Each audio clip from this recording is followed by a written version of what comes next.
Коррупция. Коррупция стала всеобщей нормой в нашем обществе. И бизнес не может стоять в стороне от этой проблемы.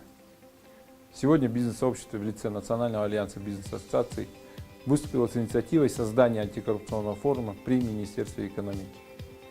Целью этого форума является обсуждение выявления системных проблем, являющихся основой проявления коррупции в нашем обществе, проявлением в экономике. И поэтому мы надеемся и ждем в гости всех заинтересованных экспертов, специалистов, которые готовы внести свой вклад в борьбе и противодействию с коррупцией на предстоящем антикоррупционном форуме, который пройдет 11 ноября в отеле «Хаят». Мы надеемся, что форум станет той площадкой, на которой мы действительно можем предлагать актуальные решения сегодняшним острым проблемам. Ждем вас всех. До скорой встречи.